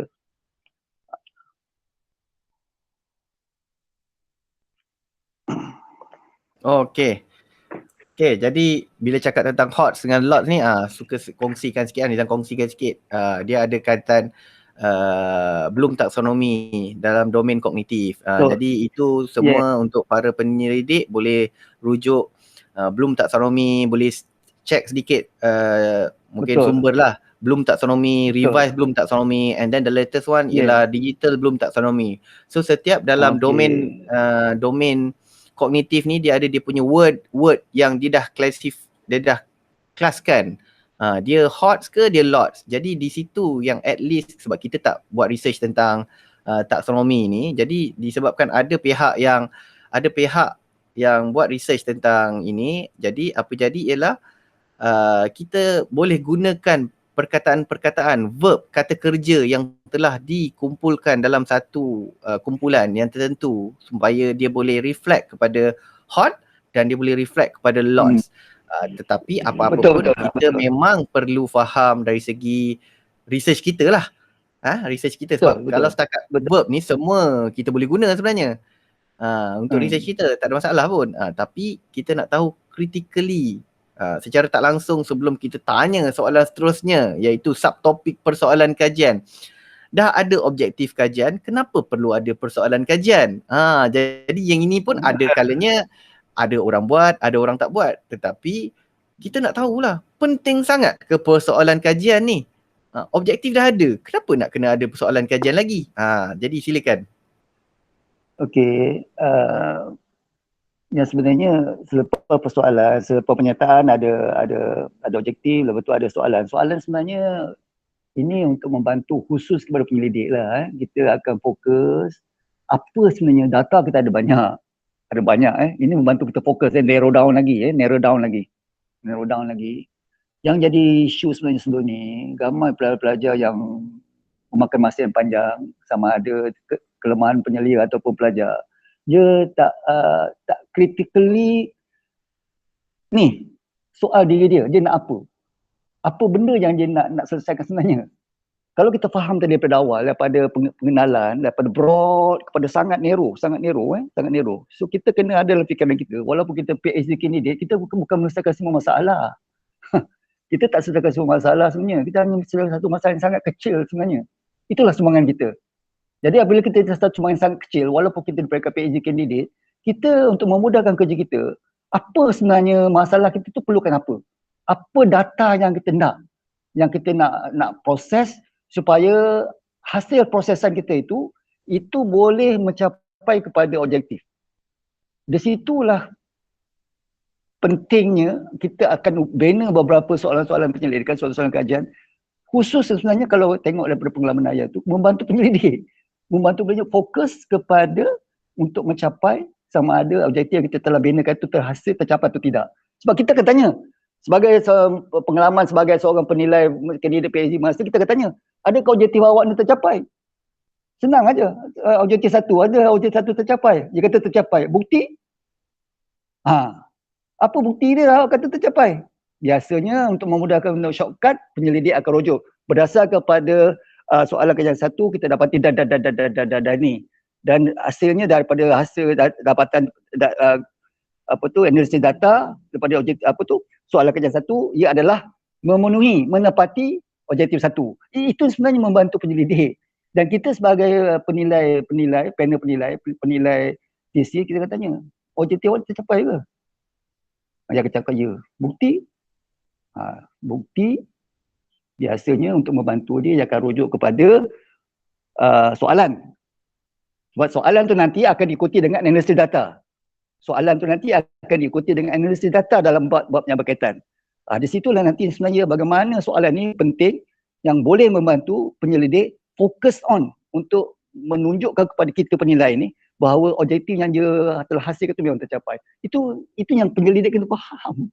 Kena faham apa peranan-peranan sub-sub topik ni. Itu dia. Okey. Jadi bila cakap tentang soalan kajian, kan ada juga yang ramai mungkin nak tahu, soalan kajian ni sebenarnya adakah dia perlu ikut jumlah objektif ke, ataupun objektif ada 3, soalan kajian boleh jadi 10 ataupun macam mana? Jadi boleh tak huraikan sikit? Mungkin kita tahu ada banyak mazhab, ada banyak cara. Kita nak tahu secara basicnya supaya semua faham bagaimana kita nak terjemahkan persoalan kajian tu. Dari mana dia nak jadi form soalan tu, soalan kajian ni. Okey, yang sebenarnya bila kita ada objektif penyelidikan, daripada objektif kita akan ada soalan penyelidikan ni. Daripada objektif kita akan ada penyataan, daripada penyataan kita akan ada soalan, daripada soalan kita akan ada objektif. Jadi daripada objektif, objektif ni dari segi bilangan sebenarnya kita tak adalah kita kata kalau objektif tu 3, dia punya soalannya akan 3, tak semesti. Yang penting yang kita kena jadikan panduan pada penyelidik, adakah soalan-soalan kajian kita itu sama ada berapa pembilangan tak kisah, menjawab semua objektif-objektif yang dia nak capai. Kalau dia fikir dengan satu objektif, dia boleh, kadang-kadang ada setengah penulis, ada setengah penyelidik, dia buat objektifnya umum saja, tapi akan 1, 2, 3, 4 dia pecahkan oleh satu, dia akan ada sub-sub lagi. Itu bergantung pada seni, gaya menulis lah. Tapi kalau gaya biasa, 1, 2, 3, tak semesti sama. Yang penting rujukan panduannya ialah adakah soalan-soalan penyelidikan yang lebih itu akan menjawab semua objektif yang nak capai. Itu panduan. Jadi bilangan tak semesti sama lah. Kalau dia kata dengan bilangan yang sama, itu terpulang. Tapi kita sebagai penilai TC, kita tak akan tanya tu. Kita hanya berminat, kita akan tanya adakah objektif awak ni semua tercapai. Buktinya, kita akan tanya itu saja. Kita tak akan tanya mengapa ni 3, mengapa ni 5. Kita tanya, itu soalan kita tak tanya lah. Itu tak relevan dalam ni. Itu tak ada. Dalam panduan penulisan tak ada. Tak ada katakan mesti sama, tak ada. Yang penting penilai mesti tanya, objektif awak tercapai atau tidak. Satu cara yang mudah, kita akan rujuk penyelidik akan rujuk pada soalan. Itu kaitan. Jadi pada penyelidik, dia kena ingat, dia tak boleh buat suka-suka soalan objektif soalan kajian tu suka-suka, tak boleh. Soalan kajian yang dia nak bina itu mestilah ada kaitan langsung dengan jawapan sama ada objektif itu tercapai atau tidak. Itu kerja kena ingat. Jadi dari segi bilangan tak semesti sama. Jadi bila kita dah dengar tentang soalan kajian tadi, suka juga kita nak tahu ni, hipotesis kajian, adakah subtopik itu penting untuk diletakkan di chapter 1? Sebab selalunya bila kita kata hipotesis kajian ni, orang akan fikir ini untuk orang buat kuantitatif saja, research kuantitatif saja. And then kita tanya pula pasal bilangan pula, berapa banyak nak kena buat hipotesis kajian? 1 cukup, 2 cukup, ataupun nak kena sama dengan objektif, bilangan objektif ke, ataupun nak samakan dengan bilangan persoalan kajian ke, ataupun macam mana? Mungkin boleh share sikit pandangan, panduan tentang hipotesis kajian. Potensi kajian bergantung kepada latar belakang, mungkin latar belakang penyelia tu jugalah, ada kaitan latar belakang penyelia. Kalau dia peringkat, contohnya kalau dia peringkat sarjana muda, memang kita pun tak ada menekankan sangat kepada potensi kajian ni. Memadai kalau pelajar itu boleh tunjukkan kepada kita apa dia punya soalan kajian, apa soalan kajian, apa objektif yang nak capai. Tetapi di peringkat yang lebih tinggi, memang kadang-kadang kita galakkan jugalah supaya sekurang-kurangnya pelajar itu tahu hipotesisnya apa fungsi hipotesis dalam satu penyelidikan. Biasanya kalau penyelidik itu tidak berminat untuk nak menguji hipotesis itu, tidak ada null hipotesis, dia boleh saja tuliskan hipotesis itu dalam bentuk yang hipotesis sebenar. Tak ada salahnya. Dan kalau tak ada pun, kalau pada peringkat penyelidik tu rasa okey, dia boleh menjawab soalan, yang penting objektif tercapai. Yang penting objektif penyelidikan itu tercapai. Ini hanya academic exercise saja. Hipotesis itu hanya academic exercise. Cuma dia akan jadi perlu ada kalau penyelidik itu gunakan kuantitatif, pendekatan yang kuantitatif, perlu diuji null hipotesis sebagainya, di situ perlulah dituliskan apa hipotesisnya. Kan? Kalau dia memang nak buat ujian ke signifikan ke signifikannya. Kalau setakat dia nak cakap tak ada apa-apa ujian signifikan, itu terpulang pada kehendak penyelia lah. Tapi tidak ada apa-apa yang menyatakan bahawa hipotesis itu mesti. Tak ada dalam mana-mana kita kata mesti, tak ada. Dalam kalau kita ada pun hanya penyataan hipotesis dan kenyataan benar. Bukan hipotesis benar. Itu saja. Tapi kalau nakkan ujian, itu kita memang mesti adalah. Bila kita kata contoh, adakah terdapat perbezaan yang signifikan pada pencapaian pelajar antara menggunakan kaedah A dan kaedah B? Adakah terdapat perbezaan signifikan? Di situ jelas. Dari pernyataan soalan itu jelas. Perlu ada hipotesis. Sebab kita akan menguji hipotesis null hipotesis dengan alternative hipotesis. Di situ perlu. Tetapi kalau setakat nak tahu adakah terdapat perbezaan tu, setakat macam itu kita tak ada nak apa-apa, tak ada keperluan. Kalau di peringkat Viva, pelajar tu boleh buktikan pada kita bahawa objektif tercapai, kita tak ada masalah. Kita tak akan minta tulis hipotesis. Okey. Kecuali kalau dia dalam penulisan dia akan terdapat perbezaan signifikan, dia gunakan perkataan yang signifikan ni, di situ kita akan timbulkan soalan. Awak cakap signifikan macam mana? Apa ujiannya? Apa kata signifikan? Di situ penilai kena baca betul-betul laporan pelajar ni. Apa bahasa yang digunakan dalam penulisan ni? Sebab itu ada kaitan dengan penulisan di peringkat awal. Okey, jadi kita beralih kepada subtopik seterusnya yang ada kepentingannya berkenaan dengan batasan kajian. Batasan kajian ni sebenarnya perlu ditulis di chapter mana? Ada yang kata tulis di chapter 1, ada yang kata tulis di chapter 3. Dan kita nak tahu jugalah apa yang perlu ada dalam batasan kajian ni. Sebab bila cakap tentang batasan kajian, nak cakap masalah atau batasan banyak. Jadi bagaimana dia mempengaruhi atau tak mempengaruhi sesebuah kajian tu pun kita perlu mereka declare. Tapi kita nak tahulah macam mana penulisan batasan kajian ini ataupun tahap kepentingan batasan kajian ini perlu diletakkan di mana, di level mana. Okey, silakan. Okey. Jadi mula-mula kita kena betulkan istilah dulu. Sebab kita kalau bila kata batasan ni, adakah batasan tu kita masukkan limitation atau batasan tu kita masukkan scope?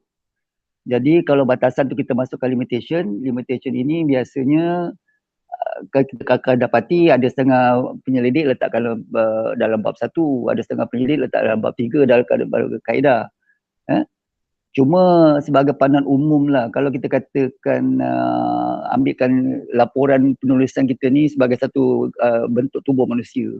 Ada kepala, ada badan, ada kaki kan. Jadi kita tak kata kepala tu ada telinga. Jadi kalau telinga tu ada dekat kaki, kita tengok laporan tu tetap manusia juga. Tubuh tu tetap manusia juga, tapi manusia yang cacat lah. Yang cacat. Sama lah juga kalau kita analogikan dengan penulisan laporan. Penulisan laporan ni kalau boleh, seboleh-bolehnya kita ada flow dia. Daripada yang broad, daripada awal, umum, apa yang kita nak buat, macam mana, apa masalahnya, macam mana, apa literaturnya, apa kaedahnya. Jadi bila kita kaitkan kepada yang limitation tadi, kalau kita kata limitation itu bermaksud skop kajian, Maksudnya bila kata skop, apa yang patut ada, apa yang patut tak ada. Apa yang patut ada, apa patut tak ada. Di situ nanti ada setengah penyelidik dia letakkan dalam bab 3 lah. Apabila kita bincangkan tentang kaedah, tentang metodologi.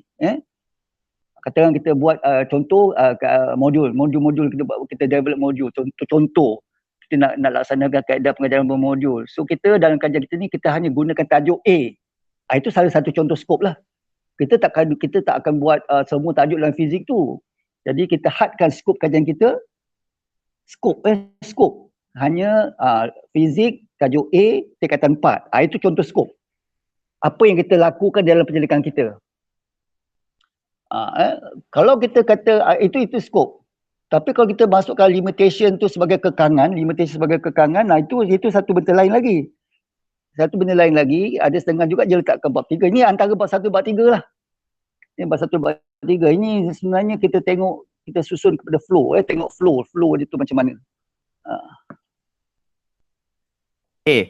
Jadi bila cakap tentang limitation ni, ada juga cakap sekarang ni dah trend.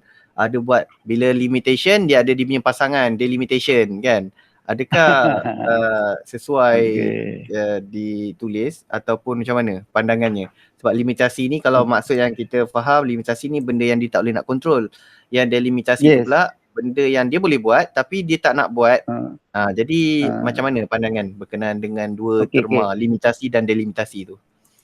Ini juga sebenarnya kalau jujur sebenarnya kita satu istilah yang baru lah yang ayah dengar lah, delimitation ni satu benda yang baru. Cuma berbalik kepada limit penulisan laporan. Kita tak nak pelajar tulis benda-benda yang tidak menjejaskan dia punya pencapaian objektif. Jadi kalau benda delimitation ni kalau memang boleh menyumbang ke arah itu tak ada masalah selagi dia tidak melanggar mana-mana peraturan penulisan tesis lah. Jadi delimitation ni satu benda baru lah yang ayah boleh dengar ni. Sebab sebelum ni kita tak gunakan delimitation. Kita memadai dengan kekangan. Benda-benda yang di luar kawalan yang boleh mempengaruhi hasil dapatan. Di mana letaknya itu biasanya sama ada di bab 1 ataupun bab 3 lah. Bab 3. Bila kita dah bincangkan metodologi. Tapi sebelum ni memang kita tidak ada sebelum ni kita tidak ada tekan tentang delimitation. Kita hanya tekan limitation saja. Limitation yang bermaksudnya benda-benda yang di luar kawalan. Okey. Jadi kita teruskan dengan subtopik yang seterusnya di bab 1 yang kita nampak ada juga calon-calon penyelidik ni menulis. Dia gunakan atas nama rational kajian. Dan ada juga seterusnya ada ditulis kepentingan kajian. Jadi subtopik tu dia punya penting ni kenapa penting ke letak di situ di chapter 1 ni? Okey. Yang sebenarnya bila kita katakan rational ni, kita mesti nak jual barang lah, contoh kita sebagai seorang penjual nak promosikan barangan kita lah, kita belilah barang saya ni bagus, macam itulah. Nak supaya mempengaruhi pembaca bahawa memang bagus barangan kita ni, dia pun beli. Jadi situlah contoh, itu analogi di bahagian rasional. Mengapa kita kata kaedahnya kita nak kaji ni baik? Kita kena beritahu lah. Jadi biasanya penyelidik sebelum menulis, dia sepatutnya sedikit sebanyak dah ada sedikit sebanyak pengetahuan.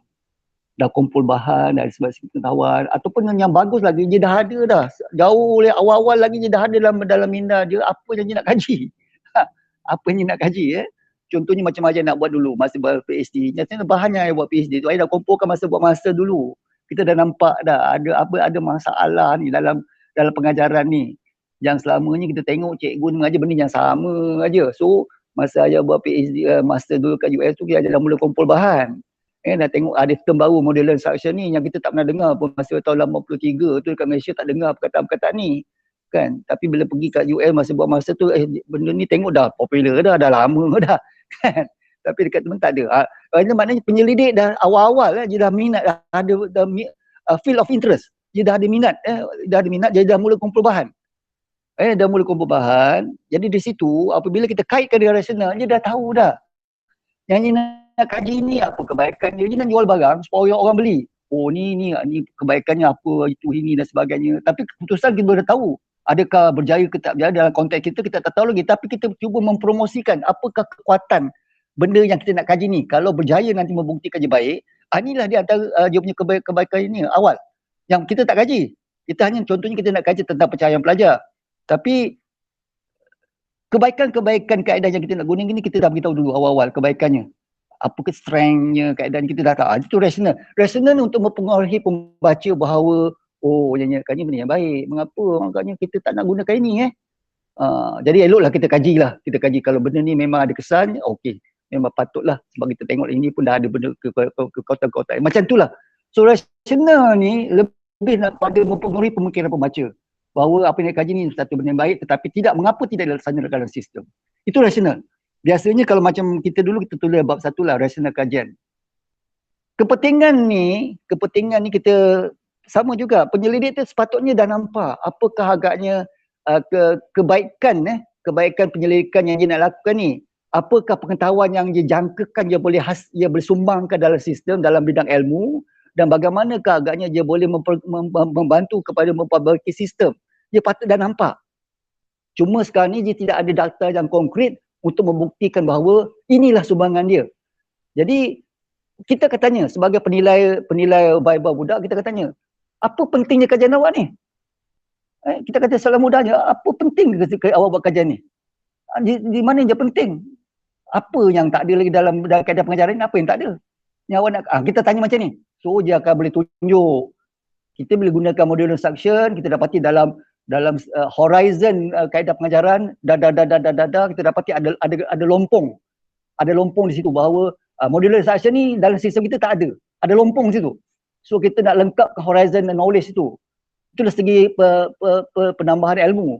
Dari segi sumbangan pada pendidikan, untuk meningkatkan mutu pendidikan, kita akan beritahulah berdasarkan hasil dapatan kajian, kita dah lalu kita tengok bendanya positif. Cuma benda ini kita tak laksanakan dalam sistem pendidikan kita. Di situ kita nak beritahu lagi pada pembaca bahawa pentingnya, macam mana pentingnya benda ini dalam penyelidikan yang kita lakukan. Okey, berkenaan dengan rasional dengan kepentingan kajian ni, bagaimana pula perlu ke kita nak letakkan citation tertentu dalam nulisan topik ni, sebab memang citation yang berbentuk literature tu memang Nizam rasa macam orang gemar lah letak. So macam mana tu? Kita dah sebenarnya citation ni kita tak ada salah tak citation, tapi di sini kita kena keluarkan kita punya sebagai penulis, penyelidik, kita kena ada knowledge, tapi apa kita tuliskan itu mesti ada sokongan lah, tapi bukan semuanya citation tak. Kita hanya apa yang kita perkatakan tu kita perlu sertakan sokongan itu saja, bukan semua citation. Kalau semua citation kita akan tanya apa sumbangan awak. Kita akan tanya macam tu pula. Awak letak di rational semua citation. Jadi sumbangan awak apa? Kan? Apa sebenarnya kan? Awak nampak ke? Awak faham ke ni apa kebaikan awak yang awak kaji ni? Why awak mengapa buat kajian ni? Kan? Itu selalu terperangkap dekat situ lah selalunya. Kita kalau sebagai penilai baik-baik, kita tanya saja kan, apa dia kan. Kalau semua citation, dalam relation semua citation, jadi apa citation orang dah tahu. Sekarang apa yang sebenarnya dalam fikiran awak yang kita nak tahu. Yang kita nak tahu, yang awak akan gunakan buktikan nanti daripada data yang awak kumpul. Kan. Jadi awak kalau akan buat fikiran, dan buah fikiran awak tu akan dibuktikan betul dengan data yang awak kumpul. Tapi sebelum itu, awak adalah cite sikit-sikit kan, nak menunjukkan bahawa memang benda ni ada kaitan. Tapi dalam konteks kita benda ni belum dibuktikan. Kalau tidak, kalau kita hanya citation, kita je akan terperangkap di situ lah. Sumbangan awak apa sebenarnya? Jadi awak tahu apa ni. Macam tu lah. Baguslah dapat gambaran bagaimana kita nak tulis rasional dengan kepentingan tadi tu. Kena jaga sikit. Kena hati-hati jugalah. Jangan tiru-tiru je. Orang buat kita buat. Okey. Penting bersama. Kita teruskan satu lagi subtopik yang tidak kurang pentingnya. Penting juga sebenarnya. Definisi operasi ataupun definisi istilah untuk terminologi terlibat. Jadi apa pentingnya subtopik ini dan bagaimana pula ditulis? Adakah setiap istilah yang ditulis tu perlu diterangkan dengan panjang lebar sampai 5-6 perenggan ataupun macam mana? Sebab kenapa memang nampak ada trend kadang-kadang pelajar ni ditulis bila Nizam baca dah macam aku rasa macam literature. Semua subtopik macam literature. Tahu memang kita tahu dia banyak membaca, tapi adakah penting nak kena tulis sampai 5-6 perenggan dalam definisi operasi ataupun istilah ni? Ataupun kita nak tahu juga dia punya kegunaan subtopik ni. Silakan. Jadi sebenarnya bila kita cakap diferensiasi istilah ni, benda tu dah satu penyelidikan penting. Penting. Itu yang saya cakap penting tak penting, benda tu penting istilah. Tetapi cuma yang kita nak kena ingat, kita tak semua istilah-istilah yang ada tu kita letak. Kita tak mau itu yang kita dapati dalam laporan-laporan penyelidikan. Kadang-kadang penyelidikan SPM pun dia letak untuk apa? Benda yang orang tahu tak payah letak. Tak payah letak. STPM orang dah tahu dah. Dia KPM orang dah tahu dah. Benda-benda yang orang dah tahu ni itu bukannya diferensiasi istilah. Tak perlu. Dalam diferensiasi istilah ni khusus operational definition khusus beberapa istilah yang khusus yang ada kaitan pada tajuk, yang ada digunakan pada tajuk, yang ada digunakan pada objektif dan tempat-tempat kritikal ni yang khusus, ada maksud yang khusus yang digunakan pada tajuk, pada penyertaan masalah, pada objektif yang mempunyai maksud yang tersendiri. Contoh kalau kita katakan berkesan. Berkesan, apa maksud berkesan? Jadi penyelidik akan kata dalam konteks penyelidikan saya, berkesan bermaksud sejauh mana kaedah ini boleh meningkatkan markah. Itu berkesan dalam konteks penyelidikan apa yang kita buat. Mungkin penyelidik lain tulis keberkesanan juga pada tajuk dia, tajuk tesis. Keberkesanan. Jadi pada penyelidik B, keberkesanan dia mungkin dia merujuk kepada sejauh mana kaedah modular ni boleh menarik sikap pelajar. So di situ maksud-maksud yang khusus ini penyelidik mesti tekas beritahu. Mesti beritahu pembaca. Yang dimaksudkan keberkesanan kaedah modular ni apa? Jadi dalam tarikh operasi ataupun istilah, penyelidik akan menyatakan keberkesanan dalam konteks kajian ini adalah sejauh mana kaedah yang dilaksanakan itu boleh meningkatkan markah secara berkesan. Itu dia. Kita kena nyatakan tu secara berkesan. Mengapa secara berkesan, secara signifikan? Sebab kita nak uji. Is there any significantly different between kaedah A dan B? So kata signifikan tu kita kena bawa juga. Kita tak kata berbeza saja. Berbeza dengan signifikan dengan kaedah tradisional. Itu maksud apa tu istilah. Dia tak perlu banyak, dia hanya beberapa perkataan istilah khusus yang ada maksud khusus pada penyelidik yang boleh ada maksud lain kalau orang lain bercakap. Jadi kita nak memudahkan pembaca bahawa keberkesanan dalam kajian si Ahmad ni tentang markah, keberkesanan dalam kajian si Mina ni tentang sikap, macam tu. Jadi tak perlu semua. Contohnya bahan pemulihan. Macam punya kajian tu bahan pemulihan. Apa maksud bahan pemulihan? Kita beritahu. Sebab dalam soalan kajian kita tu ada bahan pemulihan, ada bahan pengayaan dalam kita punya design tu. So kita beritahu apa maksud. Sebab benda-benda ini ada maksud-maksud lain kalau kita baca dalam konteks lain. Itu maksud je diferensiasi istilah. Tak semua. Aras penguasaan. Kita gunakan aras penguasaan dalam soalan kajian. Ada istilah aras penguasaan. Apa maksud aras penguasaan? Mastery level. Sebab kalau kita banyak baca, aras penguasaan ni berbeza-beza. Ada kata 70, ada kata 80, ada 90 dan ada asas-asas yang tertentu mengapa dia pilih nilai yang berbeza. So dalam konteks kita, aras penguasaan bermaksud bila kita kata pelajar itu menguasai, bermaksud dia sekurang-kurangnya telah mendapat markah apa? 70%. Sekurang-kurangnya 70%. So kalau pelajar itu dapat markah sekurang-kurangnya 70%, kita kata pelajar dia telah menguasai tajuk A. Itu maksud penyelidik. So dia tak ada suka-suka tak ada suka-suka. Kalau kita buat dalam penulisan kita dalam bab 4 dan 5 dalam pembincangan, kita kata pelajar ni telah menguasai, understood. Dalam penyelidikan Syahrum ni yang kita menguasai ni sekurang-kurangnya pelajar terdapat dulu markah. Menguasai, bila cakap menguasai, sekurang-kurangnya pelajar terdapat dulu markah. Itu maksud fungsi bahagian subtopik ini. Bukan segala-gala istilah kita nak masuk tak. Okey. Jadi bila cakap tentang subtopik ni, kita perlu maklum lah. Maksudnya definisi ataupun istilah itu maksud yang akan digunakan sepanjang penulisan ini akan dibuat kan. Konsisten, betul. Sama dari bab 1 sampai bab akhir. Habis. Macam contohnya dulu Betul. Nizam ingat lagi, ayah ingatkan Nizam. Okey, multimedia. Nizam kata multimedia. Multimedia ada dua maksud yang besar. Multi perkakasan dengan multi elemen. So dalam reason Nizam ni fokus mana? Fokus mana Ah, kan? Fokus mana satu supaya itu pembaca kita tahu. dia dapat pemahaman yang sama apabila membaca ataupun berjumpa atau dia terjumpa terma-terma perkataan-perkataan ni sepanjang dalam Betul. tulisan tu. Jadi kita nampak Betul. dekat situlah kepentingannya, dan kita pun kena Hmm. faham bahawa bahagian ini bukannya bahagian singkatan. Kan kita perasan sebelum kita mulakan tu Bukan. ada jadual singkatan kan. Macam kita nampak ada Itulah. juga yang tulis KPM dekat bahagian sini. Kenapa nak kena tulis KPM dapat ni istilah itu dekat bahagian singkatan. Itu luar Itu teks. luar daripada topik bab 1 ni. Jadual kan.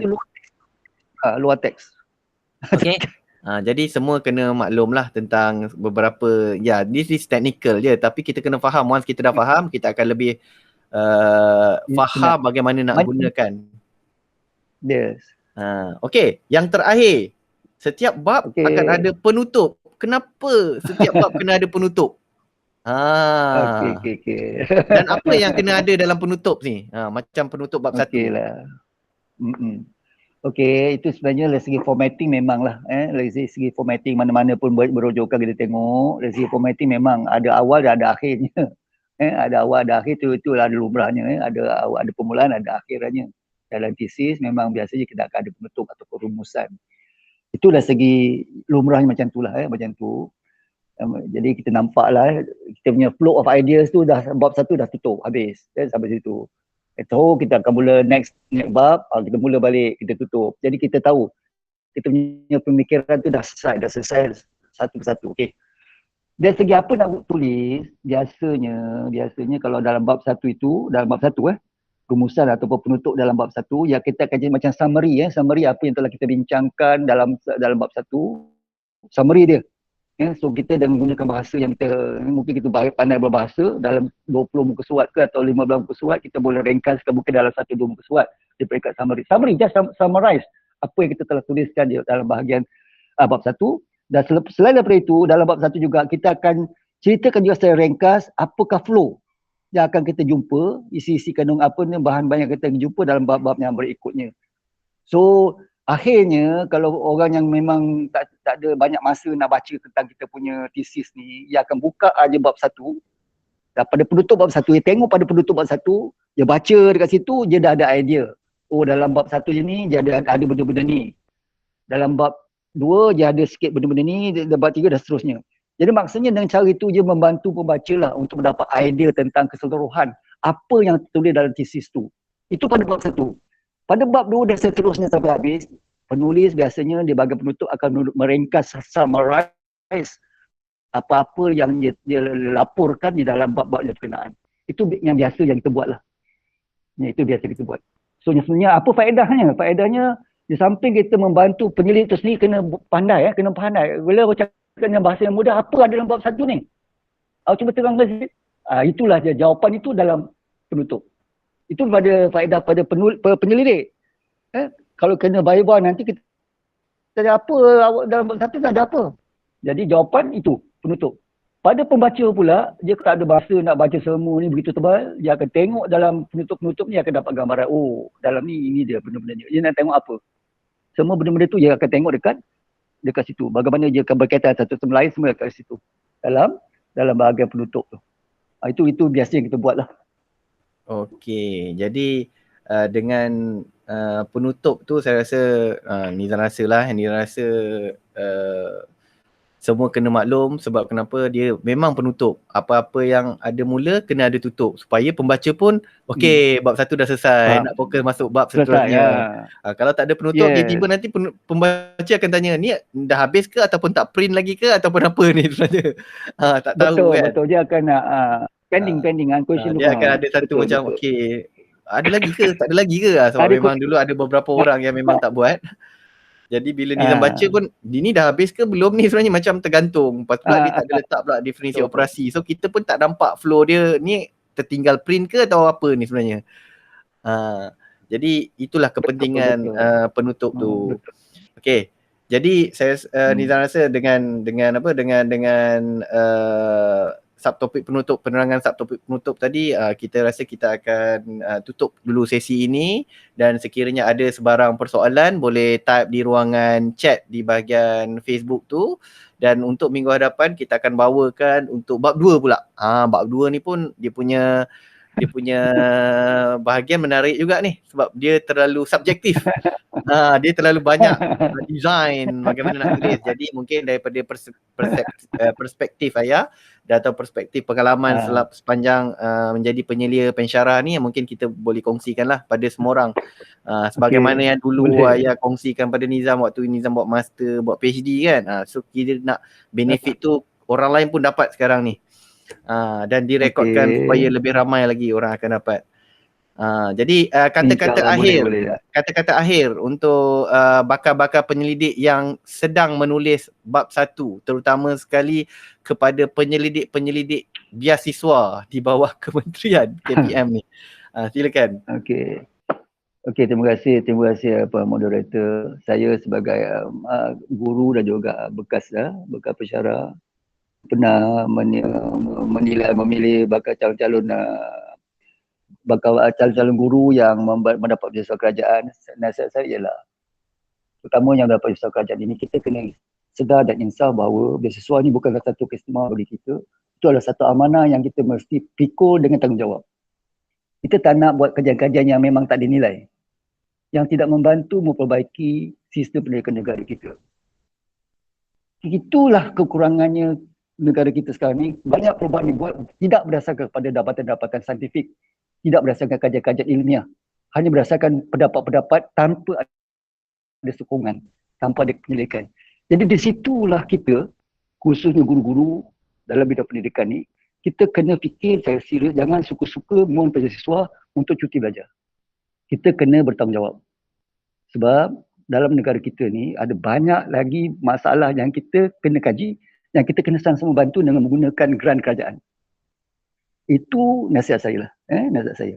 Jadi kalau kita buat satu penyelidikan, sepatutnya panel penemu duga tu kena tanya. Sepatutnya lah. Ini duit kerajaan ni, duit rakyat ni. Jadi bakal penyelidik kena bersedia. Dia kena beritahu kita apa faedah. Apa faedahnya pada negara, apa faedahnya pada sistem, apa faedahnya pada kerja. Ini yang kita kena sedar, dan jangan mengambil kesempatan untuk cuti belajar untuk rehat. Kecuali kalau anda menggunakan duit belanja sendirilah. Ini terutama yang beasiswa yang mendapat beasiswa kerajaan. Ini nasihat saya lah. Sebab kita dapati banyak penyelidikan-penyelidikan yang dilakukan yang tak dimanfaatkan. Kemungkinannya benda ni tidak diwar-warkan ataupun tidak dinilai pun. Hanya je menggunakan scientific method. Memang kalau kita pergi di luar negara tak kisah sangat pun. Sama ada benda ni ada guna ke tak ada guna. Kan je tengok.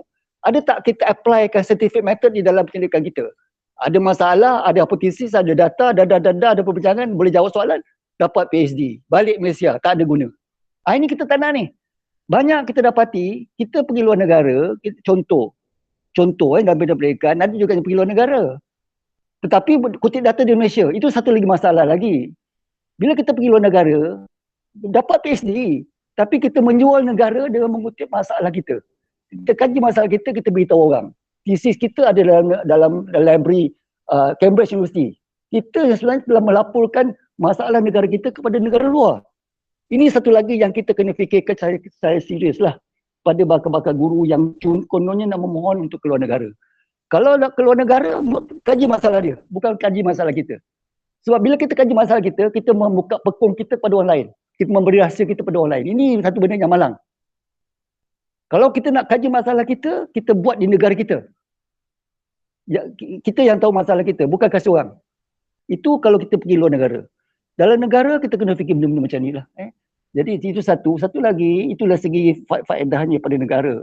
Mesti fikir ni.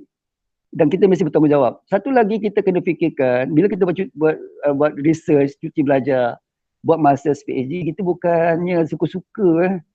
Kalau ikut pengalaman saya dulu, masa mula buat masters pun dah kumpul bahan, dah tahu dah apa masalah, dah nampak. dah mula kumpul bahan daripada master, sebelum habis master kita dah kumpul bahan. Ini bukan sebab nak cuti, kita kita buat minta master. Tak ada persediaan. Jangan buat benda macam ni. Yang sebenarnya kalau ikut pengalaman kita, pengalaman saya, yang PhD sangat senang. Walaupun saya dengan macam-macam masalah masa cuti belajar, saya boleh selesaikan masa yang singkat. Kalau betul-betul ikut apa yang dikehendaki tanpa ada kainan lain, gangguan-gangguan pentadbiran, benda ni sangat singkat kalau kita jelas. Kalau penyelidik jelas apa masalah yang dia nak kaji, telah membuat persiapan awal, apa-apa yang diperlukan dalam penyelidikan, benda ni PhD jauh lebih senang daripada buat sarjana, first degree dan master. PhD sangat senang sebenarnya. Sangat senang. Yang jadi masalah ialah sama ada kerana pentadbiran, penyelidik yang tak tahu apa benda yang dia nak, yang sebenarnya yang tak ada pengalaman dan sebagainya, yang menggunakan pelajar untuk kepentingan dia, atau pelajar itu sendiri tidak ada buat apa-apa persiapan. Dia mohon beasiswa dapat tanpa ada buat apa-apa persiapan. Akhirnya jumpa penyelia dengan zero knowledge, di situlah akan ada masalah akan bermula. Yang sebenarnya kalau ikut pengalaman kita, sangat senang. PhD jauh lebih senang daripada peringkat sarjana muda. Sebab PhD ni terutama kalau full research, semua di dalam kawalan kita. Semuanya dalam kawalan kita kalau yang full research. So kalau kita ada hubungan yang baik dengan penyelia faham apa yang kita nak buat, selesai masalah, memang tunggu masa aja. Kita boleh buat masa yang singkat. Pertama sekarang ni kita boleh dapat maklumat dengan mudah. Dengan mudah kita boleh dapat maklumat untuk kita tulis. Lagi senang sebenarnya. Tapi kalau berlaku sebaliknya, itu satu benda yang something wrong dengan sama ada dengan sistem, dengan penyelia ataupun dengan pelajar itu sendiri. Yang benda-benda ini kita kena, saya jujur tengoklah. Dan nasihat saya tadi, saya ingatkan balik, jangan salah gunakan beasiswa ini untuk cuti belajar. Untuk rehat. Kita sebenarnya tak ada masa rehat. Dalam pendidikan ada banyak masalah yang kita kena kaji. Yang kita nak orang politik yang membuat dasar kena bercakap menggunakan fakta. Fakta itu datang daripada kita lah. Kita tak nak saya fikir, saya dengar, kita tak nak orang-orang ni cakap macam ni. Siapa awak ni? Saya fikir, saya dengar. Kita tak mahu orang-orang macam ada kedudukan cakap macam ni. Itu tak bertanggungjawab. Benda yang tak pasti. Elok je bercakap berdasarkan kajian dilakukan oleh si A, kita dapati macam ini. Itu lebih meyakinkan lagi lah. Kita nak macam itulah. Jadi sama-sama lah kita mengambil kesempatan ini supaya kita sama-sama bertanggungjawab, supaya fund yang kita gunakan pada rakyat itu tidak disalahgunakan. Sekian. Okey, Alhamdulillah. Jadi dengan berakhirnya nasihat-nasihat tersebut. Tapi tadi ada tergerak sikit nak tanya kan tentang apa namanya. Okey, tak apalah, nanti kita akan tanya di sesi yang minggu depan. Kita akan tanya sebab kenapa bila cakap tentang penyelidik negara, semangat kenegaraan, kita nak bawa semula kita punya semangat patriotisme tu ke dalam setiap bakal pendidik supaya mereka faham bahawa tanggungjawab ni bukan satu tanggungjawab yang mudah dan kita memang betul-betul berada dalam bidang ni dan kita betul-betul nak bantu untuk bina negara, bina generasi yang akan datang. Yes.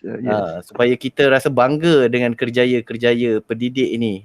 Supaya tak adalah nanti orang kata, kau buat kerja-kerja ni bukan kaya pun. Dia tak faham filosofi sebagai pendidik tu. Okey, jadi terima kasih diucapkan kepada panel kita pada hari ini, iaitu Dr. Haji Syahrul Nordin, iaitu ayahanda saya. Dan insyaAllah kita akan bawakan lagi dengan bahagian seterusnya pada minggu hadapan insyaAllah, iaitu bab 2 pula. Bab 2. Kalau boleh kita nak cuba penuhi sampai at least sampai bab 5 setiap minggu ni. Supaya dia memberi panduan kepada yang lain nak tulis tu macam mana. Sebab selama ni bila Nizam jumpa student pun mereka belajar dalam kelas tapi tak diterangkan secara terperinci lah setiap subtopik tu untuk apa. Yang paling penting kadang-kadang dengar ada yang beritahu, penyelia suruh kata, kan faham sendiri pendolong tu nak macam mana. Dia macam tu je simpelnya. Jadi tak salah, betul. Sebab mungkin penyelia tu menganggap bahawa waktu master you dah buat, at least you dapat gambaran macam mana nak buat. Tapi kita pun tak pasti sebab latar belakang bidang pengajian di setiap universiti berbeza-beza, penekanannya pun berbeza-beza. Jadi di situ yang kita nak nampakkan supaya kita punya webinar ni ataupun kita punya sesi ni memberi manfaat yang lebih kepada mana-mana pelajar dari segi dia nak menulis secara teknikal ni nanti, supaya at least dia dapat panduan lah. Dan selepas ni kalau dia nak rujuk pun dia adalah rujukan yang boleh dijadikan. Kalau dia kata okey, dia ada tengok video, dia boleh bincang dengan penyelia dia, dan penyelia dia mungkin tak terfikir pun apa yang kita pernah bincangkan dalam sesi ni tadi kan. So menjadi buah mula untuk perbincangan yang lebih kritikal. Okey, terima kasih lagi sekali lagi Okey. diucapkan atas kesudian ayahanda bersama dalam sesi ini, dan insya-Allah kita akan jumpa lagi pada sesi berikutnya, sesi yang akan datang. Sekian, wabillahi taufik wal hidayah. Wassalamualaikum warahmatullahi wabarakatuh. Okey, jumpa lagi. Assalamualaikum. Assalamualaikum. Bye. Okey. Nizam dah